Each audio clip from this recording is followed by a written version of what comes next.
So, good day po. My topic po is all about the corporate level strategy. But first, what is corporate level strategy? So, yung corporate level strategy po, ito po yung crucial aspect of strategic management that focuses on the directions of an organizations. If we say organizations po, dito po pumapasok yung, for example, business. So, sabihin na po natin that strategic management focuses on the directions of an business. So also it can help us the business operations, and also this strategy will guide us to manage and if how we make a decisions if we build a business. For example, ako po, as an entrepreneur, maybe someday, there's a possibility na mag-build po ako ng business ko. And also, nakapaloob din po dito that very important that we have a business goals and a business plan. So, as an entrepreneur, if mag-build ako ng business, very important na dapat meron akong business plans or business goals or kung tawagin natin strategy. Kasi, there's a possibility po na mas gumanda yung business na meron ako and mas may possibilities na mas lalo pang lumago or gumanda yung business na meron ako.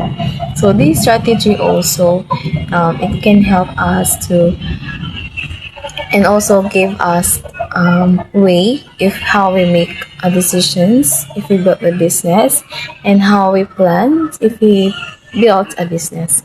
So, this strategy can help us to grow in our businesses someday. So, this is very important if we build a business. We have types of corporate level strategy. So first is growth strategy. If we say growth strategy, it can involve expanding a company's operations, products or services to increase revenue and market share. So we can achieve this through goal of growth strategy. Very important about this is to increase revenue and profitability, expand market share, improve competitiveness, and enhance brand reputations. So these are the very important that we need to put if we build a business. So the number 2 is the stability strategies. So stability strategies focus on maintaining the current status quo to ensure strategy. So growth diversity risk is the goal of stability strategy is to maintain market share and customer base, improve profitability, enhance operational efficiency, and reduce costs. In summary, the growth strategy is about expanding and increasing our market share, while stability strategy is about maintaining and improving efficiency. If we say, sa madaling salita, if we say growth strategy, ito po yung para mas palakihin at mas palawakin pa yung business or yung negosyo na meron ka. While the stability strategy is ito yung mas panatilihin at mas pagbutihin pa yung business or yung negosyo na meron ka. So, these kinds of types is very important kapag nag-build pa tayo ng business. It can help us to grow and mas lalo pang mas lumaki or gumanda yung business natin if we put these kinds of strategy. So, these are my topic about this book, which is the development and corporate level strategy. So first and foremost, good day sir and good day to everyone. By the way, I'm Romalie Dibal Mora from BSN Rep 3B. So my topic for today was about retrenchment strategy and diversification strategy. So when it says retrenchment strategy, it is a corporate level approach to reduce the organization size and scope. So retrenchment strategy, yung goal dito is to improve and achieve the financial stability, improve efficiency, cutting non-essential activities, and selling off underperforming assets. So one of the example here was the Tech Innovate. So as we all know, Tech Innovate was a big company na kung saan sila yung gumagawa ng different gadgets. So yung Tech Innovate is nakaranas ng matinding challenges after 2 years. Isa yung pagbaba ng benta. So yung kanilang flagship product is hindi gaanong binibili dahil sa matinding competition. And pangalawa, mataas sa gastos. Operating expense nila, lalo na sa sobrang laki ng kanilang workforce at dami ng kanilang opisina. And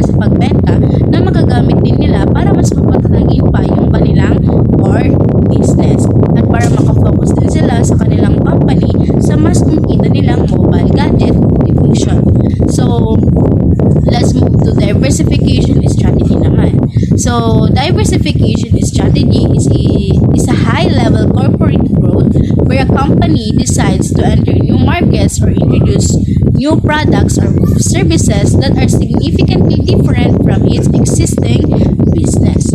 So, there are two types of diversification, such as the related diversification and unrelated diversification. So, when it says related diversification, ito yung diversification na kung saan pumapasok ang isang kumpanya sa market na may ilang koneksyon sa kasalukuyang negosyo nito. At kapag sinabi namang unrelated diversification, ito naman yung diversification na kung saan ang isang company ay pumapasok sa isang ganap na bagong market na walang koneksyon sa kasalukuyang negosyo nito. So for us clear lang, pag sinabi ng related diversification, ito yung may connection sa kasalukuyan niyang negosyo. At kapag sinabi namang unrelated diversification, ito yung walang connection sa kasalukuyang negosyo nito. Formulating strategy is pagpaplano upang makamit ang target ng kumpanya, tulad ng paglago or mas mataas na kita. For example po is damit. Upang mapanatili po yung paglago or mas mataas na kita is dapat po mababa po yung presyo niya pero good quality and pasok po sa masa. Then implementing strategy naman po is pagkilos upang maisakatuparan ng plano. Tulad ng tamang tao, oras at pondo. Evaluating and controlling naman po is pagsubaybay, pagsusuri at pag-aayos. For example po is yung target ng benta is damit upang makita ang mga sales, bilang ng customers at mga rates po. Good day, I am Jana Tricia Agustin and I'll be discussing the mainly emergent approaches. Emergent approaches to strategy development involves adapting to changing circumstances and iterating on the strategy. This approach recognizes that the future is uncertain and that the organization needs to be agile and responsive. So, ano nga ba ang emergent approach?